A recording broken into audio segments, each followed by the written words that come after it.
What if it is your very familiarity with suffering that is secretly keeping you from happiness? Not pain, not failure, but the quiet, unfamiliar feeling of everything finally going right. It sounds absurd, doesn't it? But look closer. Think about those rare moments when life feels light, when love is flowing, work is clicking. Your chest no longer feels like a battlefield. And just when you start to believe it might last, something inside pulls the brakes. You say the wrong thing. You make a reckless choice. You lose the thread. And suddenly, you're back in the storm. Again. It's easy to blame fate, or bad timing, or outside forces. But what if sabotage was never out there? Gay Hendricks calls this the upper limit problem. That invisible threshold inside each of us, measuring how much love, success, peace we feel safe to hold. And once life starts rising above that limit, the unconscious kicks in, not with panic, but with logic, with guilt, with old wounds wrapped in new excuses. Because your nervous system wasn't built for joy. It was trained for survival. And now, joy feels like a threat. This isn't a story about weakness. It's about wiring. And today, we're going to name it, face it, and begin to break free from it. Let's begin. There's a hidden ceiling inside each of us, not made of glass, but of memory. It doesn't reveal itself when we're falling. It waits until we start to rise, when we begin to breathe freely, when love becomes easy, when the noise inside us finally quiets down. That's when it shows up, not with a warning, but with a whisper. It's subtle. A sudden doubt, a strange sense of guilt, a voice that says, "Careful, this might not last." Gay Hendricks calls it the internal thermostat, a psychological limit set early in life that quietly determines how much success, joy, and love we believe we're allowed to feel, not consciously, not logically, but emotionally. And once life begins to rise above that internal setting, the subconscious steps in and pulls us back down. We pick a fight after a moment of intimacy. We make careless mistakes after a big win. We get sick just as life begins to feel light again. It's not sabotage in the way we usually think. It's self-protection based on old pain. Because somewhere along the way, the nervous system learned that too much joy is unsafe. That expansion means exposure. That being too happy might lead to punishment, loss, rejection. So the mind does what it was trained to do. It keeps us close to the familiar, even if the familiar is painful. This is not a weakness. This is wiring. And the most disorienting part, it often feels like you're doing the right thing. You'll convince yourself you're being responsible, that it's not the right time, that you need to be realistic. But underneath that logic is fear. The fear of living outside the identity you built around struggle. Because once you step beyond that identity, once you rise, who are you now?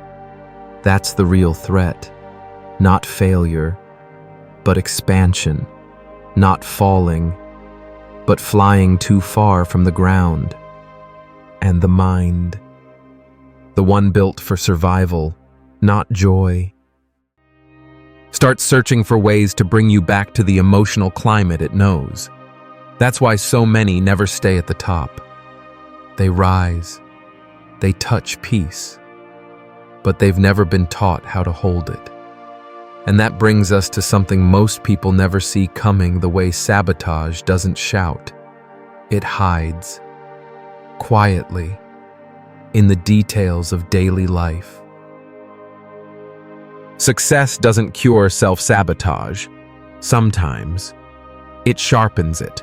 Because the more you gain, the more there is to lose.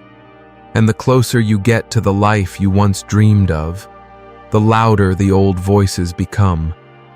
Can I hold this? Do I really deserve this?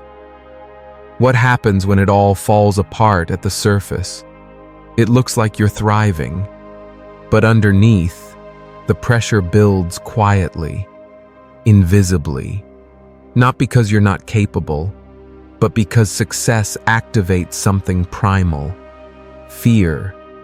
Not fear of failure, but fear of what it takes to stay in the light. It's a different kind of weight, not the weight of climbing, but the weight of staying at the top, where there's more visibility, more responsibility, more silence, and where there's no longer an excuse to suffer. That's the part no one talks about. We've romanticized struggle, built entire identities around being the underdog, the fighter, the one who overcame. But once you win, then what? Who are you when there's no more chaos to solve? When you're no longer needed for your pain, but simply invited to receive? That's where self-sabotage evolves. It stops looking like breakdowns and starts sounding like balance. It masks itself as practicality. Don't get too excited. It wears the face of humility. I shouldn't want more than this. It borrows the voice of your childhood. Don't outshine. Don't be selfish. And slowly, you begin to dim. Not because you failed, but because a part of you still believes joy must be earned through suffering. That if you're not struggling, you're not grounded. That if life is flowing, something bad is coming. That if people see you happy, they'll stop needing you.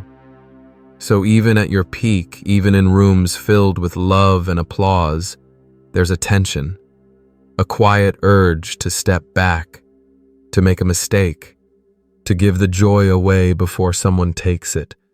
And all of it is unconscious. That's why you'll watch someone who seems to have it all suddenly burn it down, not out of recklessness, but because some deep part of them still equates happiness with danger, still believes that peace must be temporary, still feels more familiar in the storm than in the sun. So the higher you climb, the more important this becomes. Not chasing success, but learning how to stay with it.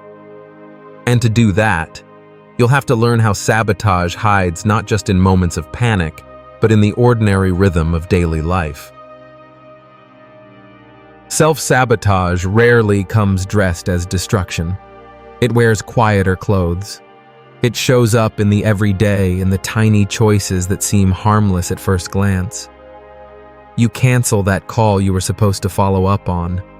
You scroll instead of sleep. You reach for sugar after 3 solid days of eating clean. You say something sharp to someone you love, right after a moment of closeness. And you tell yourself, it's nothing. But it's not nothing. It's your nervous system hitting the brakes, not because you're doing something wrong, but because you're feeling too right, too steady, too calm, too safe.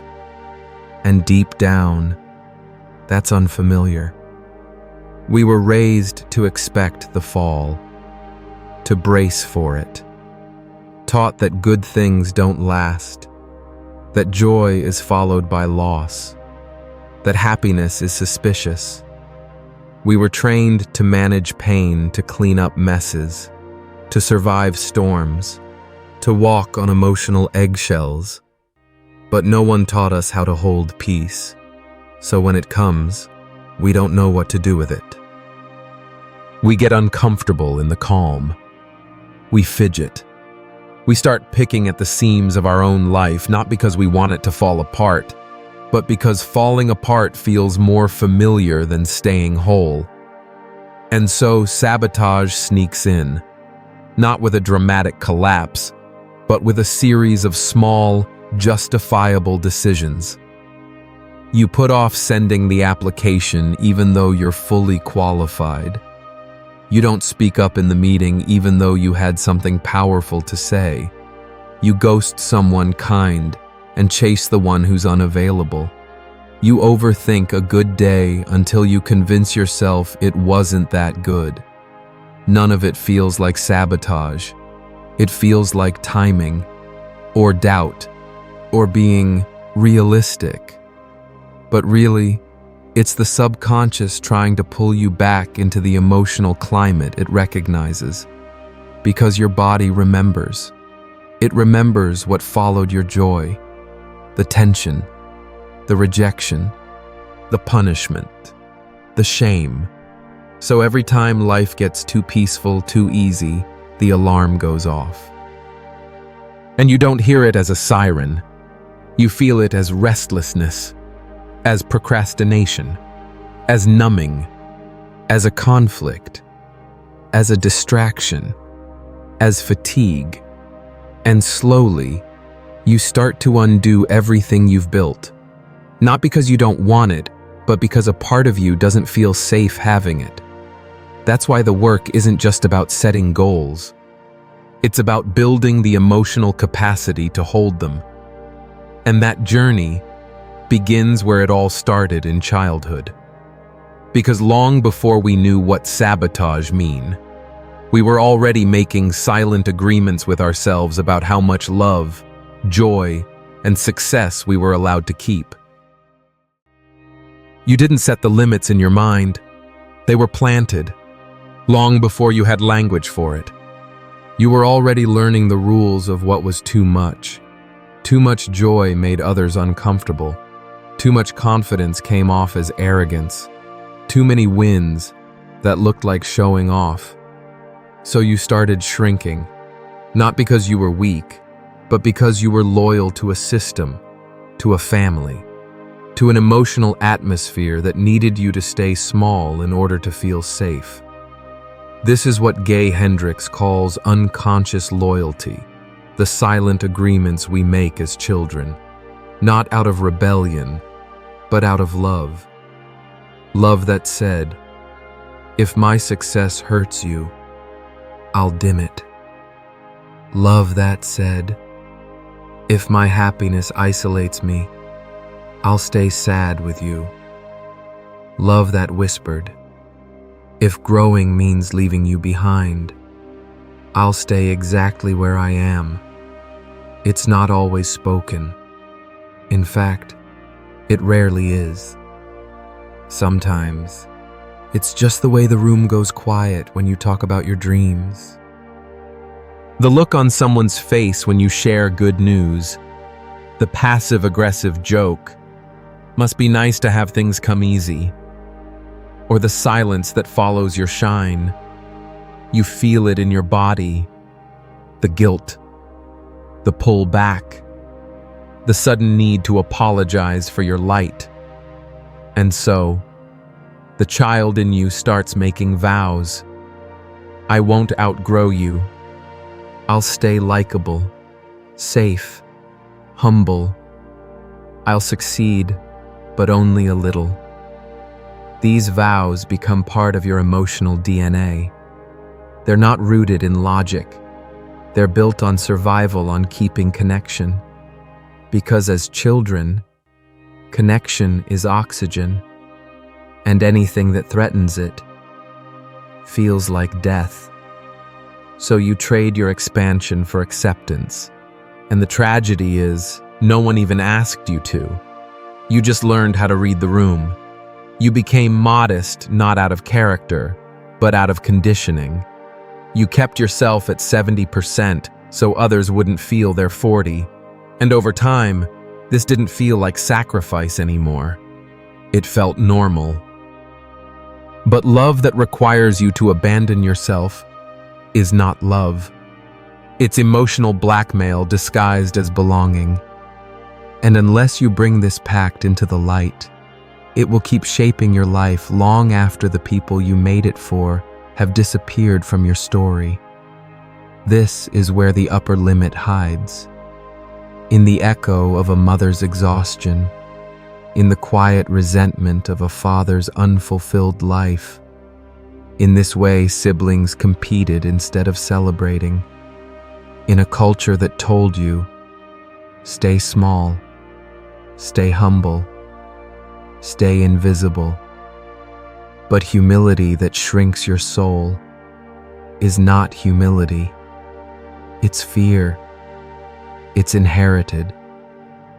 And it's time to return it. Because the leap you're trying to make into a fuller life, into sustained joy, requires breaking the loyalty to a version of yourself that was only ever trying to survive. And that leap begins the moment you let go of who you had to be for others and step into who you were always meant to become. The most frightening part of growth is not the climb. It's what you have to leave behind. Because the moment you begin to rise beyond your old limits, you're not just changing your life, you're changing who you believe yourself to be. And that's where things get shaky. See, we all carry identities that once kept us safe, roles we didn't choose, but learned to wear like armor. The fixer, the peacemaker, the hard worker, the one who holds it all together, the one who never asks for more.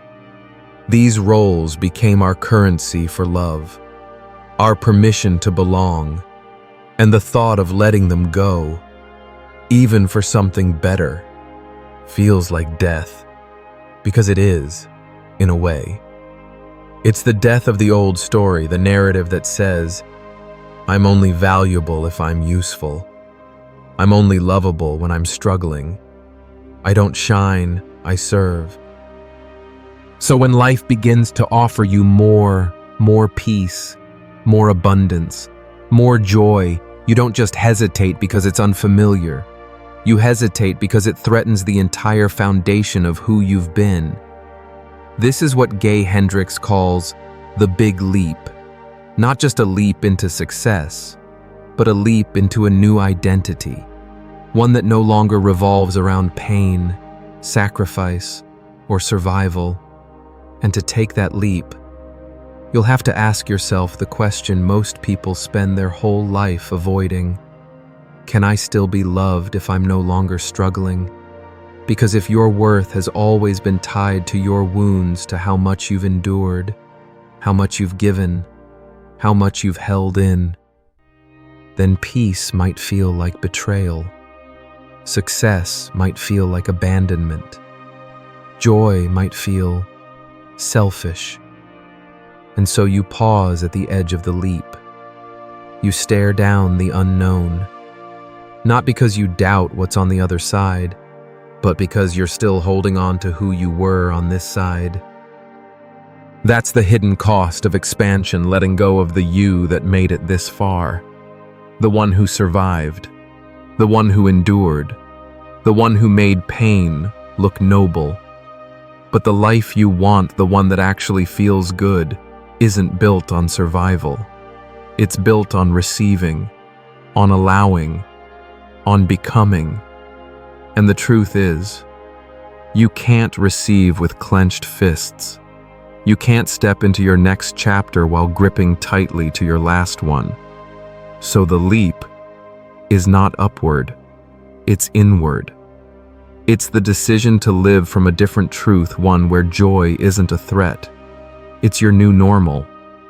But to make that truth real, you need tools, practices that help you not just reach that level, but stay there. And that's what we'll step into next.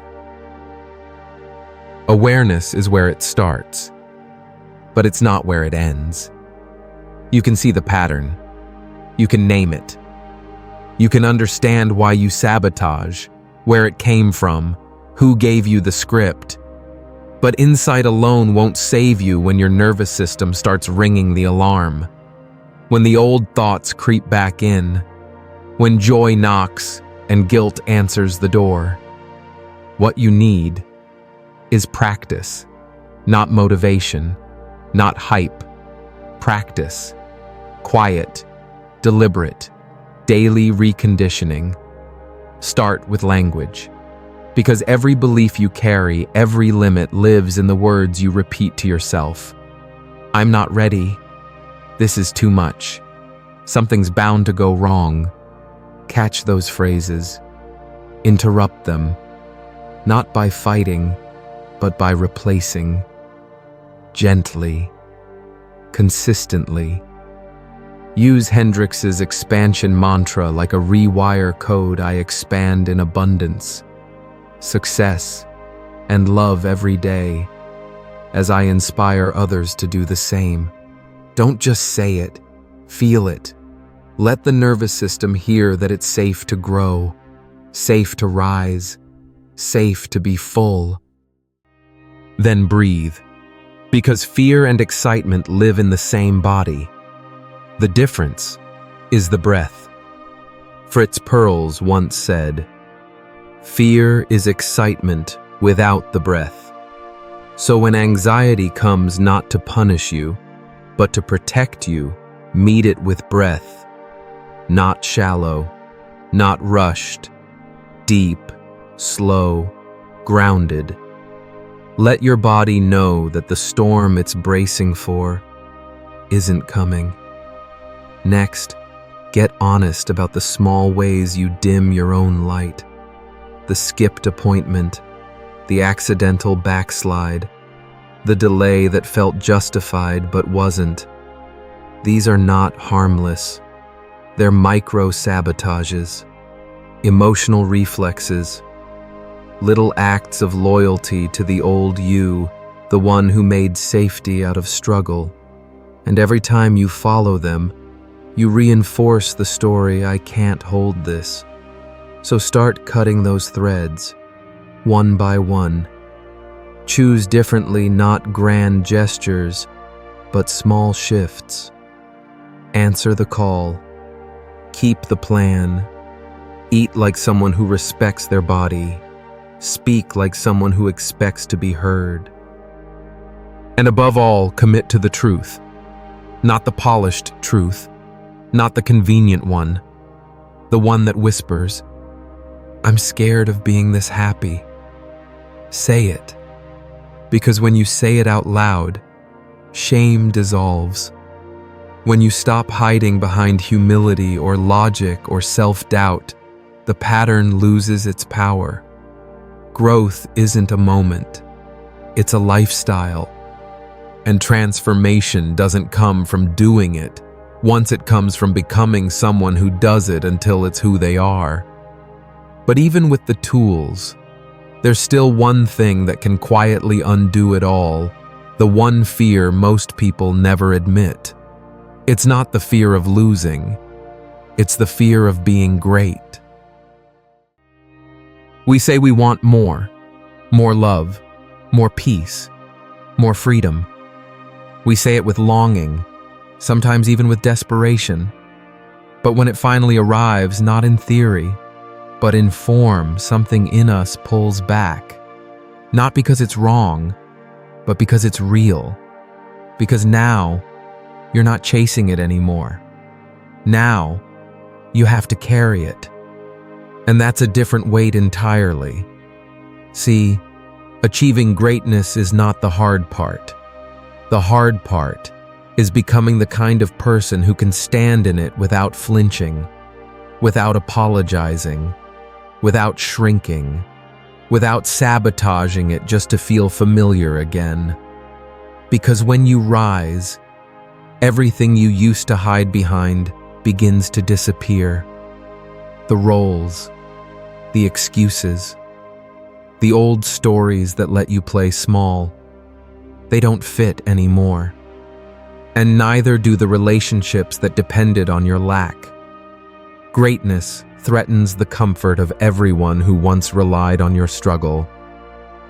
Because now, you're no longer the one who always gives, or the one who never asks for too much, or the one who quietly suffers so others don't have to.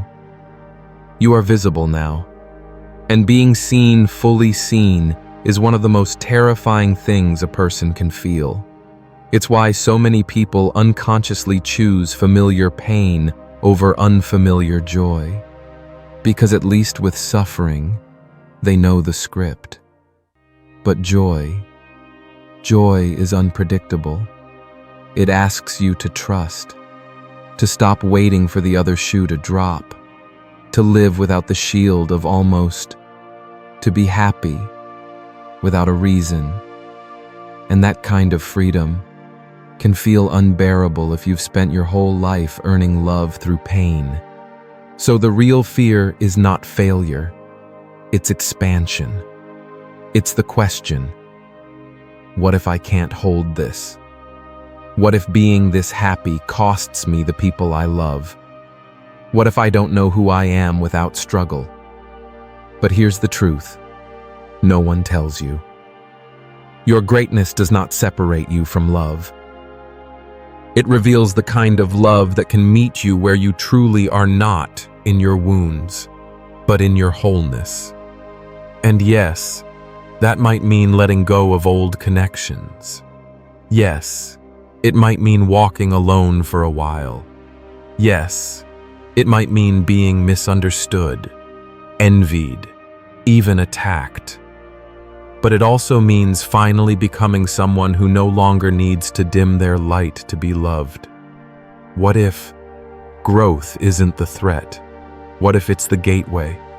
What if this version of you, the one who no longer needs to fall to feel safe, is the most loving, generous, true version yet? And what if it's finally time to meet them? Because once you do, once you choose to stop retreating from your own expansion, all that's left is to learn how to live there, not just visit. And that begins with one final decision. You've been conditioned to fall just before you rise, to sabotage peace because suffering felt familiar, to turn back toward pain because it felt like home. But that home, it's not yours anymore. It was a shelter once built out of necessity, but now it's a prison made of outdated beliefs. And it's time to leave, not just to chase a better life, but to become a different presence in the life you already have. Because the real question is no longer, why do I keep sabotaging myself? The real question is, am I ready to live without the identity I built around struggle? Am I ready to be seen, not as the one who overcame, but as the one who now embodies peace? Because sustaining happiness, real happiness, isn't luck. It isn't luxury. It's a practice. And it's one that you, no matter where you've been, are worthy of choosing. Right here, right now. So if this stirred something in you, pause. Don't scroll past it. Don't run back into distraction. Just breathe. And if you feel it, that quiet opening in your chest, write it in the comments. I am ready for my big leap. Say it softly, out loud, to your own heart. Let your past self hear it too, the one who thought this moment would never come. And if someone you love has been stuck in the same loop, share this with them. Because healing may begin in solitude, but it is deepened in the community. And if you're ready to keep going to explore what no one taught you how to face, subscribe. We're just getting started. This is Echoes of Thought. Welcome home.